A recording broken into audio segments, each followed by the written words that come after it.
ಇಂತೆಂದು ಭೂಸುರರು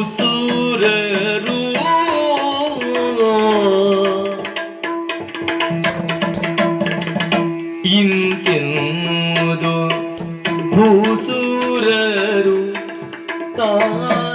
ಕೆರಳು ಅತ್ತ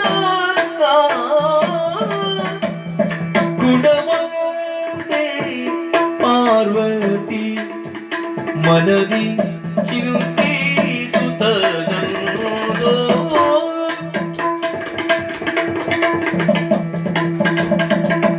ಮರೆತರೆಮ್ಮನು ಪೇಳಲಿರಲಾರದೆಮ್ಮ ಮರೆತರೆಮ್ಮನು ಪೇಳಲಿರಲಾರದೆಮ್ಮ ಪದಿಗರು ಕರೆದೊಯ್ವೆನ ವರ ಮಹಾಧ್ವರಕ್ಕೆ ಪದಿಗರು ಕರೆದೊಯ್ವೆನ ವರ ಮಹಾಧ್ವರಕ್ಕೆ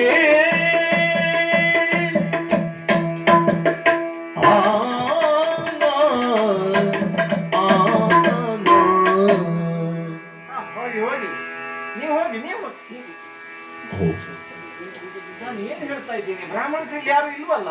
ಹೌದು, ಎಲ್ಲ ಹೋಗಿಬಿಟ್ರು. ಅವ್ರು ಏನು ಹೇಳಿದ್ರು? ನಮ್ಮಪ್ಪನ ಅರಮನೆಗೆ ಹೋಗುವರ, ನಮ್ಮಪ್ಪ ಮಹಾ ಯಾಗವನ್ನ ಮಾಡ್ತಾ ಇದ್ದಾರ. ದಕ್ಷ ಮಾಡುವ ಯಾಗಕ್ಕೆ ನಾವು ಹೋಗ್ತೀವಮ್ಮ. ಆವಾಗಲೇ ನನಗೆ ಒಂದು ರೀತಿ ಗೊಂದಲ. ದಕ್ಷ ಅಂದ್ರೆ ಮತ್ತೊಬ್ರು ಇಲ್ವಲ್ಲ, ನಮ್ಮಪ್ಪ ಒಬ್ಬರೇ ದಕ್ಷ ಅಲ್ವಾ? ಅವರು ಆಡುವಂತ ಒಂದೊಂದು ಮಾತು ನನ್ನೆಡೆಗೆ ಸೂಜಿಯ ಮನೆಯಿಂದ ಚುಚ್ಚಿದಾಗಾಯ್ತು. ಯಾವ ಹೆಣ್ಣಿಗೆ ಆಗುವುದಿಲ್ಲ ಹೇಳಿ? ನಮ್ಮಪ್ಪನ ಮನೆಯಲ್ಲಿ ಒಂದು ಸಣ್ಣ ಕಾರ್ಯಕ್ರಮ ಆದ್ರೆ ಆ ಕಾರ್ಯಕ್ರಮದಲ್ಲಿ ಅವರು ಎಲ್ಲ ತಲೆ ಬಿಸಿಯಲ್ಲಿ ಒಮ್ಮೆ ಹೇಳಲಿಕ್ಕೆ ಮರೆತ್ರೆ ಆ ವಿಷಯ ಬೇರೆಯವರಿಂದ ನಮಗೆ ಗೊತ್ತಾದ್ರೆ, ಅಯ್ಯೋ ನಮ್ಮ ಅಪ್ಪನ ಮನೆಯಲ್ಲಿ ಹೇಳಲೇ ಇಲ್ವಲ್ಲ, ನನ್ನನ್ನು ಮರೆತು ಬಿಟ್ರ ಅಂತ ಕೇಳ್ತೇವೆ. ಇದು ಮಹಾಯಾಗ. ಇಂಥ ಮಹಾಯಾಗಕ್ಕೆ ಒಂದೊಂದು ಮಕ್ಕಳಿಗೂ ಪ್ರತ್ಯೇಕವಾಗಿ ಪತ್ರಿಕೆಯನ್ನ ಕೊಟ್ಟು ಕರೆಯಬೇಕು. ಒಂದೊಂದು ಮನೆಗೂ ಅಪ್ಪಯ್ಯನೇ ಬಂದು ಕರೆಯಬೇಕು. ಬೇಡ, ಅಪ್ಪಯ್ಯನಿಗೆ ರಾಜಕೀಯ, ಅಪ್ಪಯ್ಯನಿಗೆ ವ್ಯವಸ್ಥಾಪಕರು, ಹಾಗಾಗಿ ಗೊಂದಲ ಇರಬಹುದು. ಯಾರನ್ನಾದ್ರೂ ಒಬ್ಬ ಯೋಗ್ಯನನ್ನ ಕಳುಹಿಸಿ ದಂಪತಿಗಳನ್ನ ಕರೆಯುವಂತ ಪದ್ಧತಿ ಇಲ್ವಾ? ಇಲ್ಲ ಅಂದ್ರೆ ನಮ್ಮಪ್ಪಯ್ಯ ನನ್ನನ್ನು ಮರೆತೇ ಬಿಟ್ರ. ಎಷ್ಟು ಮಕ್ಕಳಿದ್ದರು, ಕಿರಿಯ ಮಗಳಾದಂತ ನನ್ನನ್ನ ಕಂಡ್ರೆ ನಮ್ಮಪ್ಪಯ್ಯನಿಗೆ ಅದೆಷ್ಟು ಅಧೀಮವಾದಂತ ಪ್ರೀತಿ. ಮದುವೆಯ ಸಂದರ್ಭದಲ್ಲಿ ಒಳ್ಳೆ ಎಂದರೂ ಸಹಿತವಾಗಿ ಅಲ್ಲ, ಏನೇ ಆಗಲಿ ನನ್ನ ಮಗಳ ಮದುವೆ ಮಾಡ್ತೇನೆ ಎನ್ನುವುದಾಗಿ ಸಂಭ್ರಮದಿಂದಲೇ ತೋರುಗರಿಗೆ ಮದುವೆ ಮಾಡಿದ್ರು. ಒಂದು ರೀತಿಯಲ್ಲಿ ವಿರೋಧ ಇದ್ರೂ ಸಹಿತವಾಗಿ ಮಗಳ ಮೇಲೆ ಯಾವ ರೀತಿಯ ಆಕ್ಷೇಪವನ್ನಾಗಲಿ ಆರೋಪವನ್ನಾಗಿ ಮಾಡಿದವರು ನಮ್ಮಪ್ಪಯ್ಯ ಅಲ್ಲ. ಏನೋ ನಮ್ಮವರಿಗೆ ಅವರಿಗೆ ಎರಡೆರಡು ಮಾತಾಯಿತು. ಆದರೆ ಯಾವತ್ತು ಕಾಡಿ ಮಾಡಿದಂತ ಮದುವೆ ಮತ್ತೆ ನೋಡುಗರಿಗೆ ಆನಂದವಾಗ್ತದೆ ಅಂತೆ. ಆಮೇಲೆ ಯಾವ ಗೊಂದಲವೂ ಇಲ್ಲದೆ ನಾವು ಸುರಕ್ಷಿತವಾಗಿ ರಜತಾತ್ರಿಯಲ್ಲಿ ಇದ್ದೇವೆ. ಆದರೆ ನಮ್ಮಪ್ಪ ಎಷ್ಟು ಬೇಗ ನನ್ನನ್ನು ಮರೆತು ಬಿಟ್ರಲ್ಲ. ಬೇಡ, ಅಮ್ಮನಿಗಾದ್ರೂ ಒಂದು ನೆನಪಾಗಬೇಕಿತ್ತು. ಮಗಳನ್ನೊಂದು ಮಾತು ಕರೆದ್ರ ಅಮ್ಮ ಕೇಳುದುಂಟು ಹಾಗೆ. ಆದ್ರೆ ನಮ್ಮಮ್ಮನೂ ಸಹಿತವಾಗಿ ಮಗಳನ್ನ ಕರೆಯುವ ವಿಚಾರದಲ್ಲಿ ಅಪ್ಪನಲ್ಲಿ ಮಾತೇ ಆಡ್ಲಿಲ್ವಾ? ನನ್ನ ಅಕ್ಕಂದಿರು ಎಲ್ಲರೂ ಹಾಗೆ. ನಾನಂದ್ರ ಆಯ್ತು, ಅಯ್ಯೋ ನಾನು ದಾಕ್ಷಾಯಿಣಿ ಹೀಗೆ ಹೇಳಿದ್ರೆ ಅಪ್ಪಯ್ಯ ಅಂತ ಕೇಳುವವರು. ಆದ್ರೆ ಯಾರು ನೆನಪು ಮಾಡ್ಲಿಲ್ವ ಅಪ್ಪಯ್ಯನಿಗೆ? ನೋಡಿ ಎಷ್ಟು ಪರಿಸ್ಥಿತಿ ಹೇಗಾಗ್ತದೆ ಅಂತ. ಯಾರೋ ನನ್ನ ಬೇರೆ ದೂರದ ಬಂಧುಗಳ ಮನೆಯಲ್ಲಿ ನಮಗೆ ಹೇಳದೇ ಇದ್ರೆ ನಮಗೆ ಆಕ್ಷೇಪ ಇಲ್ಲ. ನಾನು ಆರೋಪ ಮಾಡುವುದಿಲ್ಲ, ಅಥವಾ ನನಗಲ್ಲೇನೋ ಸಿಗ್ತದೆ ಎನ್ನುವಂತ ಆಸೆಯಿಂದ ನಾನು ಆರೋಪವನ್ನ ಮಾಡ್ತಾ ಇಲ್ಲ. ತವರಿನಲ್ಲಿ ನಡೆಯುವಂತ ಒಂದು ಒಳ್ಳೆ ಕಾರ್ಯಕ್ರಮಕ್ಕೆ ನನ್ನನ್ನ ಆಮಂತ್ರಿಸಿಲ್ವಲ್ಲ. ಹೀಗೆ ಮಾಡಿದ್ರು ಅಪ್ಪಯ್ಯ. ಅದಕ್ಕೆ ದುಃಖ ಮಾಡ್ತಾ ಕುಳಿತರೆ ಆಗುದಿಲ್ಲ. ಒಬ್ಬ ಯಜಮಾನನಿಗೆ ಎಷ್ಟೆಲ್ಲ ಕಷ್ಟ ಇರ್ತದೆ. ಎಲ್ಲರನ್ನ ಪ್ರತ್ಯೇಕವಾಗಿ ಕರೆಯಲೇಬೇಕು ಅಂತಲ್ಲ. ನಮ್ಮ ಮನೆಯಲ್ಲಿ ನಡೆಯುವಂತಹ ಕಾರ್ಯಕ್ರಮಕ್ಕೆ ನಾವು ಮುಂದೆ ಹೋಗಿ ನಿಲ್ಬೇಕು. ಅಯ್ಯೋ, ನನ್ನ ಮಗಳಿಗೆ ಹೇಳಲಿಕ್ಕೆ ಮರ್ತಿದ್ದೆ, ಆದ್ರೂ ಮಗಳು ಬಂದು ಬಿಟ್ಲಲ್ಲ. ಎಷ್ಟು ಆನಂದ ಆಗ್ಬೇಡ ನಮ್ಮ ಅಪ್ಪನಿಗೆ, ಅಮ್ಮನಿಗೆ, ಅಕ್ಕಂದಿರಿಗೆಲ್ಲ. ಹಾಗಾಗಿ ನಾವೇ ಹೋದ್ರೆ ನಾವು ದೊಡ್ಡವರಾಗುದಿಲ್ವಾ? ನಾನಿದು ಬರೇ ಮಾತನಾಡ್ತಾ ಇದ್ದೇನೆ, ಆದ್ರೆ ಇದರಲ್ಲಿ ದುಃಖವೂ ಇದೆ, ಆನಂದವೂ ಇದೆ. ದುಃಖ ಯಾಕೆ? ಬ್ರಾಹ್ಮಣರು ಒಂದೊಂದು ಮಾತನ್ನ ಹೇಳಿದಾಗ ನಮಗೆ ದುಃಖ ಬಂದದ್ದು ಸಹಜ. ಆದ್ರೆ ಆನಂದ ಯಾಕೆ? ನನ್ನಪ್ಪಯ್ಯನ ಮನೆಗೆ ನಾನು ಹೇಳದೇ ನನ್ನ ಪತಿಯೊಟ್ಟಿಗೆ ಹೋದ್ರೆ ಅಲ್ಲಿ ನಮಗೆ ವಿಶೇಷವಾದಂತ ಗೌರವ, ನಮಗೆ ವಿಶೇಷವಾದಂತ ಆಸನ, ಎಲ್ಲ ರೀತಿಯಲ್ಲಿ ನಮಗೆ ಹೆಚ್ಚು ಸಿಗ್ತದೆ ಎನ್ನುವುದನ್ನು ಗೊತ್ತುಂಟು. ನಮ್ಮಪ್ಪಯ್ಯ ಯಾರನ್ನ ಯಾವ ರೀತಿಯಲ್ಲಿ ಗೌರವಿಸಬೇಕು ಅಂತ ತಿಳಿದಿದ್ದಾರೆ, ಆ ರೀತಿಯಲ್ಲಿ ನಮಗೆ ಗೌರವ ಸಿಗ್ತದೆ. ಆದ್ರೆ ಹೇಳಲಿಲ್ಲ ಅಂತ ಬೇಸರ ಮಾಡುವುದಲ್ಲ, ಅದನ್ನ ಮನಸ್ಸಿನಲ್ಲಿ ಇಟ್ಟುಕೊಳ್ಳುವುದಲ್ಲ. ನಾನು ಹೋಗಲೇಬೇಕು, ನಾನು ಹೋಗಲೇಬೇಕಲ್ಲ, ನಾವು ಹೋಗಲೇಬೇಕು. ನಾವು ಹೋಗ್ಬೇಕಾದ್ರೆ ನನ್ನವರಿಗೆ ನಾನು ಹೇಳ್ಬೇಕಲ್ಲ, ಅವರಿಗೂ ಈ ವರ್ತಮಾನ ಇಲ್ಲ. ಹಾಗಾಗಿ ನೇರವಾಗಿ ಪತಿ ಇದ್ದಲ್ಲಿಗೆ ಹೋಗ್ತೀನಿ. ಓ ಪತಿದೇವಾ, ದಾಕ್ಷಾಯಿಣಿ, ಮಂಡಿ ಊರಿದ್ದೇನೆ, ಕರ ಜೋಡಿಸಿದ್ದೇನೆ, ಬೆನ್ಬಗ್ಸಿದ್ದೇನೆ, ಶಿರ ತಗ್ಗಿಸಿದ್ದೇನೆ. ನಿಮ್ಮ ಆಶೀರ್ವಾದ ಯಾವತ್ತು ಎಷ್ಟೊತ್ತಿಗೂ ಬಯಸ್ತೇನೆ. ನನ್ನ ಅರ್ಧ ಭಾಗ ನೀನು. ಹೌದಪ್ಪ. ನಮಸ್ಕಾರ ಪುರಸ್ಕಾರ ಎಲ್ಲ ಇದ್ದದ್ದೇ, ಆದ್ರೆ ಎಂದಿನಂತಲ್ಲ ಇವತ್ತು. ಅಂದ್ರೆ ಏನು? ಹೊಸ ಪರಿ. ಯಾವುದು? ಹೌದು, ಬೆನ್ನು ಬಗ್ಗಿಸಿದ್ದೇನೆ, ತಲೆ ತೆಗೆಸಿದ್ದೇನೆ, ಕರ ಜೋಡಿಸಿದ್ದೇನೆ. ಅದು ನಿಮಗೆ ಕಾಣ್ತದೆ, ಯಾರು ನಾನು ಹೇಳುದನ್ನ ಅಭ್ಯಾಸ. ಹೌದಾ? ಅದು ಒಪ್ಪಿಸಿದೆ ನೀನು. ದಾಕ್ಷಾಯಿಣಿ, ಏನೇ ಇದು? ಅವಸರವಾಗಿ ಬಂದಿ, ಅತಿಯಾದ ವಿನಯ ತೋರಿಸ್ತಾ ಇದ್ದಿ. ಕಾರಣ ನಿಮಗ್ ಕಾಣುದಿಲ್ವಾ? ನೀವು ಕಣ್ಣು ಮುಚ್ಚಿಕೊಂಡಿದ್ದೀರಾ? ನೋಡಿ, ನೋಡಿರಿ ದ್ವಿಜರು ಪೋಪುದನು,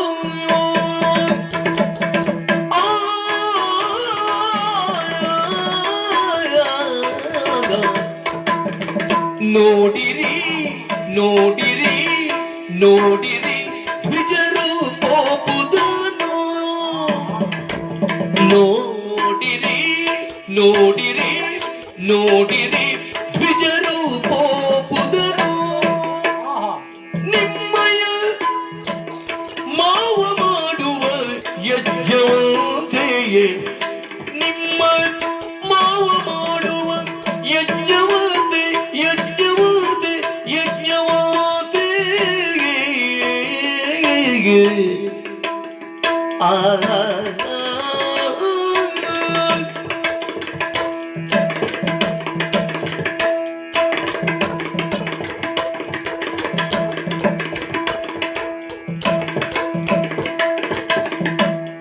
ಆಡಲೇನಧಿಕ ಸಂಭ್ರಮವಂತೆಯೇ, ಆಡಲೇನಧಿಕ ಸಂಭ್ರಮ ಸಂಭ್ರಮ ಸಂಭ್ರಮವಂತೆ, ಬಂಧುಗಳು ಕೂಡಿ ರಂಜಿಸುವರಂತೆಯೇ, ಬಂಧುಗಳು ಕೂಡಿ ರಂಜಿಸುವರಂತೆಯೇ.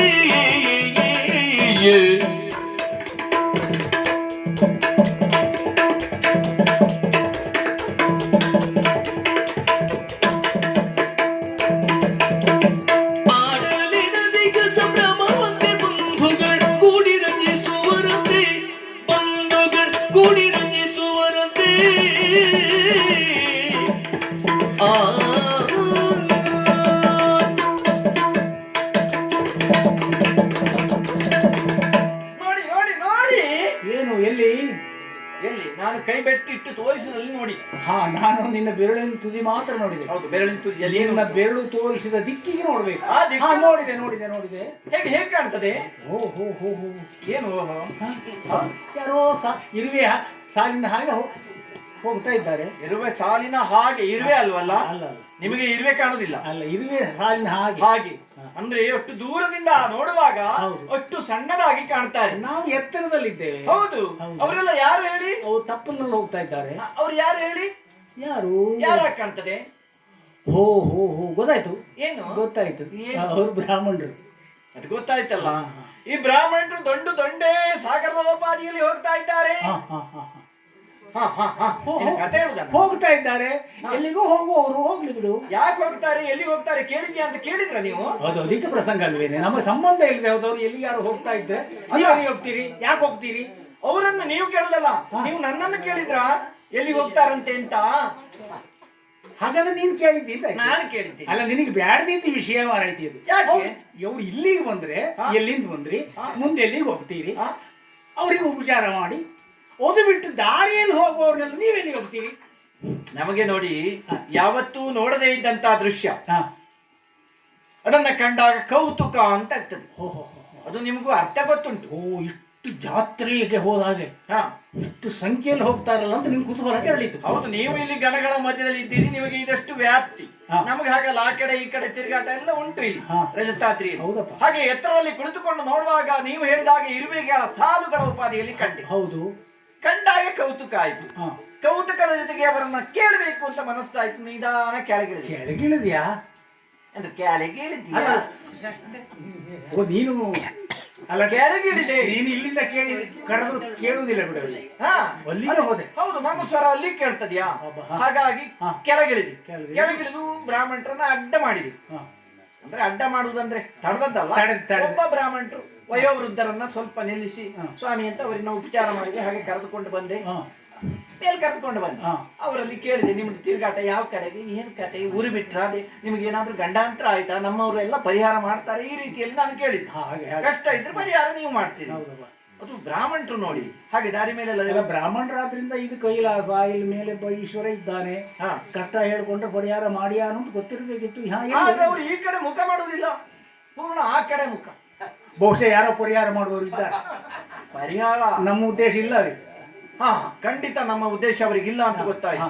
ಅವಾಗ ಕೇಳಿದೆ, ಯಾವ ಕಡೆ ಹೋಗುವರು, ಏನ್ ಕತೆ ಅಂತ. ಅವರು ಬಹಳ ದೂರ ಹೋಗ್ತಾರೆ. ದೂರ? ನಿಮ್ಮ ಮಾವನ ಮನೆಗೆ ಹೋಗ್ತಾರೆ. ಎಲ್ಲಿಗೆ? ನಿಮ್ಮ ಮಾವನ ಮನೆಗೆ ಹೋಗ್ತಾರೆ. ಅಲ್ಲ ನನ್ನ ಮಾವನ ಮನೆಗೆ, ನನ್ನ ಮಾವನ ಮನೆಗೆ ಯಾಕೆ? ನಿನ್ನ ಅಪ್ಪನ ಮನೆಗೆ ಹೇಳು. ಅದೇ ನನ್ನ ಅಪ್ಪಯ್ಯ, ನಿಮ್ಮ ಮಾವ ಅಲ್ವಾ? ಅಲ್ಲ ನೀನು ನನ್ನ ಹೆಂಡತಿ ಆದ್ರಿಂದ ನಿನಗೆ ಅವ ಅಪ್ಪ ಆದ್ರಿಂದ ನನಗೆ ಮಾವ. ಅಲ್ಲಿ ಮನೆಯಲ್ಲಿ ಹೇಳುದು ಹಾಗೆ. ನಮ್ಮ ಅಮ್ಮ ಅಪ್ಪ ನಿಮಗೆ ನಮ್ಮ ಮನೆಗೆ ಹೇಳುದೇನು? ದಾಕ್ಷಾಯಣಿ ಮನೆಗೆ ಹೋಗ್ತೇವೆ ಅಂತ ಹೇಳುವುದಿಲ್ಲ. ರಜತಗಿರಿಗೆ ಪರಮೇಶ್ವರ ನಮ್ಮ ಅಳಿಯನ ಮನೆಗೆ ಅಂತ ಹೇಳು. ಹೌದಾ? ಅವರಿಗೆ ಅಳಿಯ ಹೆಚ್ಚು, ನಿಮಗೆ ಮಾವ ಹೆಚ್ಚು. ಹಾಗಾಗಿ ಅವರಿಗೆ ಅಳಿಯ ಹೆಚ್ಚು. ಹಾಗೆ ನಿಮ್ಮ ಮಾವನ ಮನೆಗೆ ಹೋಗ್ತಾರಂತ. ಯಾಕೆ ಹೋಗ್ತಾರೆ ಅಂತ ಕೇಳುದಿಲ್ಲ, ಹ್ಞೂ ಅಂತ ಹೇಳಕ್ಕೆ. ಅಲ್ಲ ಮೇಲಿದ್ದವಳು ಯಾರೋ ಎಲ್ಲಿಗೋ ಹೋಗ್ತಾರೆ ಅಂತ ಸುಮ್ಮನೆ ಇರ್ಬೋದಿತ್ತು, ಇರ್ಲಿಲ್ಲ. ಆ ಸಂಖ್ಯೆಯನ್ನು ನೋಡಿ ನಿನಗೆ ಕುತೂಹಲ ಕೆರಳಿತ್ತು, ಮೇಲಿಂದ ಕೆಳಗೆ ಇಳಿದೆ. ಎಲ್ಲಿಗೆ ಹೋಗ್ತೀರಿ, ಯಾಕೆ ಹೋಗ್ತೀರಿ? ಅಲ್ಲ ನೀವು ಹೆಂಗಸರು ಮಾತಾಡ್ಲಿಕ್ಕೆ ಶುರು ಮಾಡಿದ್ರೆ ಉಂಟಲ್ಲ, ಅಲ್ಲ ಯಾಕೆ ಬೇಕಿತ್ತು ನಿನಗೆ ಅಂತ ನಾನು ತಿಳಿದುಕೊಳ್ಬೇಕು, ಕುತೂಹಲ. ಇರ್ಲಿ, ಕೇಳಿದೆ. ಅವಾಗ ದಕ್ಷ ಮಾಡುವಂತ ಮಹಾಯಾಗ ನಮ್ಮಪ್ಪ ಯಾಗ ಮಾಡ್ತಾರಂತೆ. ಹೌದನೆ? ಮಹಾಯಾಗವಂತೆ. ಆ ದಕ್ಷ ಮಾಡುವಂತ ಯಾಗಕ್ಕೆ ನಾವು ಸಹಸ್ರ ಸಂಖ್ಯೆಯಲ್ಲಿ ಹೋಗ್ತಾ ಇದ್ದೇವಮ್ಮ ಅಂತ ಹೇಳಿದ್ರು. ನಿಮ್ಮ ಅಪ್ಪನಿಗೆ ಒಳ್ಳೆ ಬುದ್ಧಿ ಬಂದಿದೆ ಅಂತ ಆಯ್ತು. ಯಾಕೆ? ಯಾಗ ಯಜ್ಞ ಮಾಡುವುದು ಲೋಕ ಕಲ್ಯಾಣಕ್ಕಲ್ಲವೇನೆ? ಹಾಗಾದ್ರಿಂದ ಒಳ್ಳೆ ಬುದ್ಧಿ ಬಂದಿದೆ ಅಂತ. ಹಾಗೆ ಯಾಗಕ್ಕೆ ಅವರು ಕರೆಯೇ ಹೋಗುವ ಬ್ರಾಹ್ಮಣರಲ್ಲ, ಎಲ್ಲರಿಗೂ ಹೇಳಿಕೆ ಕೊಟ್ಟಿದ್ದಾರಂತೆ. ಎಷ್ಟು ಜನ ಇದ್ರು ಬನ್ನಿ, ನೀವು ಸಂಸಾರ ಸಮೇತವಾಗಿ ಬನ್ನಿ, ಸಕುಟುಂಬ ಸಮೇತರಾಗಿ ಬನ್ನಿ, ಇಲ್ಲಿ ನಿಮಗೆ ಬೇಕಷ್ಟು ದಾನ ದಕ್ಷಿಣೆಯನ್ನು ಕೊಡ್ತೇವೆ. ಬ್ರಾಹ್ಮಣರು ಕೇಳಿದ್ರು ಬಿಡ್ತಾರ? ಅಲ್ಲ ಬಿಡ್ತಾರೆ ಹೇಳುವುದಕ್ಕಿಂತ ಬ್ರಾಹ್ಮಣರನ್ನ ಕರೀದೆ ಯಾವ ಯಾಗ ಯಜ್ಞ ಧಾರ್ಮಿಕ ಕಾರ್ಯಕ್ರಮವನ್ನೇ ಆಗಲಿ ಅಪರವನ್ನಾಗಲಿ ಮಾಡಬಾರದು, ಮಾಡಕೂಡುದು. ಆದ್ರೆ ಬರೇ ಋತುಜರ್ ಮಾತ್ರ ಅಲ್ಲ, ಅವರ ಸಕುಟುಂಬ ಬರ್ತದೆ ಅಂತಾದ್ರೆ ಎಲ್ಲರೂ ಯಾಗ ಮಾಡ್ಲಿಕ್ಕೆ ಬರುವುದಲ್ಲ. ಅಲ್ಲ ಗರ್ತೃಗಳು ಬೇರೆ, ಕಾರ್ಯ ಮಾಡುವವರು ಬೇರೆ ಅಲ್ವಾ, ಮಾಡಿಸುವವರು ಬೇರೆ. ಅದ್ರ ಜೊತೆಗೆ ಹೆಂಗಸರು ಮಕ್ಕಳು ಇವರೆಲ್ಲ ಯಾಕೆ? ಅಲ್ಲ ಯಾಗ ಯಜ್ಞ ಮಾಡಿದ ಮೇಲೆ ದಾನ ಧರ್ಮ ಮಾಡ್ಬೇಕಲ್ಲ ಮಾರಾಯ್ತಿ. ಹೆಂಗಸರು ಮಕ್ಕಳು ಮೊಮ್ಮಕ್ಕಳು ಮರಿಮಕ್ಕಳು ಎಲ್ಲ ಬರಲಿ. ಹೌದು ಹೌದು, ಆ ಎಲ್ಲ ಯಾಗವನ್ನ ಮಾಡುವುದಕ್ಕೆ ಅವರಿಗೆಲ್ಲ ಹೇಳಿಕೆ ಇದೆಯಂತೆ. ಹಾಗಾಗಿ ದಂಡು ಸಮೇತ ಕರೆದೇ ಹೋಗುವವರ ಎಲ್ಲ ಕರೆದು ಹೋಗುದು. ಒಳ್ಳೇದು. ಮುಂದೆ ಒಂದು ದಂಡು ಹೋಗಿದೆಯಂತೆ. 180 120ರವರೆಲ್ಲ ದಾಟಿ ಆಗಿದೆ. ಈಗ 70 80ರವರೆಲ್ಲ ಈ ಸಮೂಹ. ಅಂದ್ರೆ ಎಂತದು? 180. ಅವ್ರು ಹೇಳಿದ್ದು, ಬ್ರಾಹ್ಮಣರು ಹೇಳಿದ್ದು 180 ವರ್ಷ. 180 ವರ್ಷ ಆಗ್ತದ್ಯಾ? ಅವರು ಒಟ್ಟು ಹೇಳಿದ್ರು ಬ್ರಾಹ್ಮಣರ ಮಾತು. ಅದೊಂದು ವೇದವಾಕ್ಯ ಅಂತ ಆಗುದಿಲ್ಲ, ಒಟ್ಟು ಹೇಳಿದ್ರು. ನಾನು ಒಟ್ಟಿನಲ್ಲಿ ಇವರ ದಂಡು ಬಹಳ ಇದೆ ಅಂತ ಗೊತ್ತಾಯ್ತು. ಇದೆಲ್ಲ ಕೂಡಿಕೊಂಡು ಹೋಗುವುದನ್ನ ಕಂಡಾಗ ನನಗೆ ಒಂದು ಅಲ್ಲ ಹೋಗಿ ಮಾತಾಡ್ಸಿದೆ, ಎಲ್ಲಿಗೆ ಹೋಗ್ತೀರಿ ಯಾಕೆ ಹೋಗ್ತೀರಿ ಅಂತ ಕೇಳಿದೆ. ಅದಕ್ಕೆಲ್ಲ ಉತ್ತರ ಸಿಕ್ಕಿತು. ಸಿಕ್ಕಿದವಳು ಕುತೂಹಲದಿಂದ ಬಂದು ನನಗೆ ವಿಷಯವನ್ನು ತಿಳಿಸಿದ್ದಾಯಿತು. ಹೌದು. ಏನು ನೀನು ಚಡಪಡಿಸುವುದು ನಾನು ಕೇಳಿದೆ. ಕೇಳಿದ್ರೆ ಏನಾಯ್ತು ನಿನಗೆ? ಕೇಳಿ ಸೈರಿ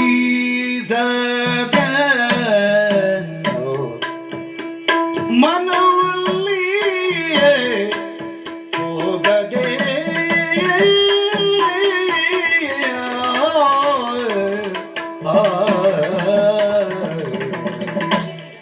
ಕೇಳಿ ಸೈರಿಸುವುದೇ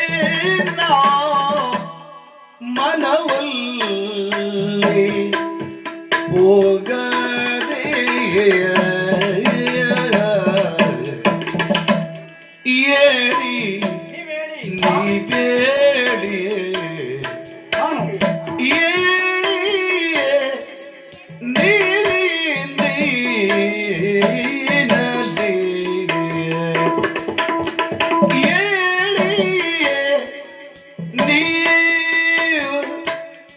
ಇಂದಿನಲಿ ಇಂದಿನಲಿ ಇಂದಿನಲಿ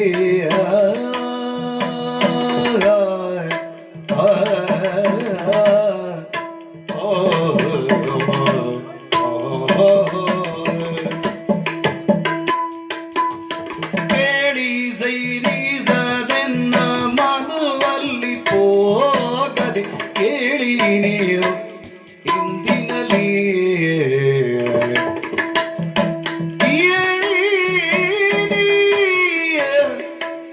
ಇಂದಿನಲಿ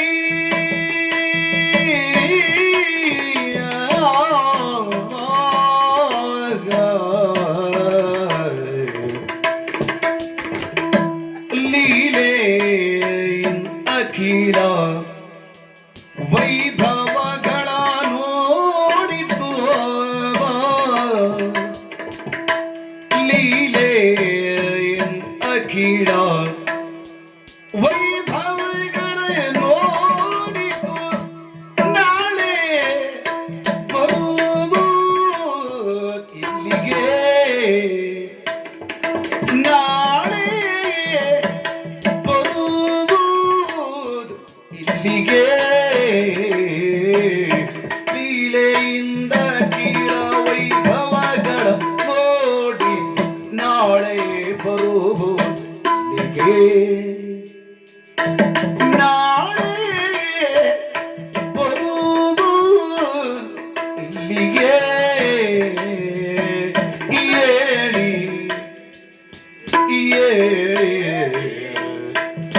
ಏಳಿ ನೀವು ಇಂದಿನಲಿ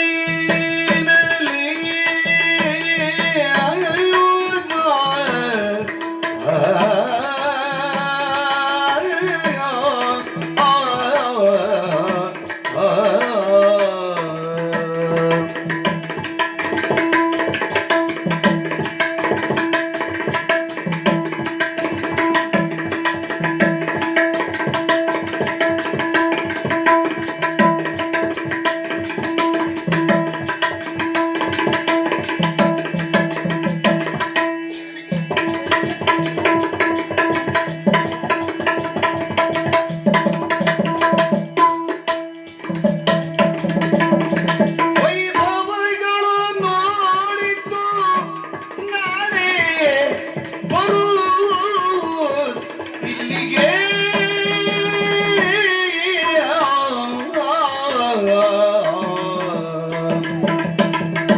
ಅಲ್ಲಿ ಎನ್ನಕ್ಕ ತಂಗಿಯಂದಿರು ಹೌದು. ಅಲ್ಲಿ ಎನ್ನಕ್ಕ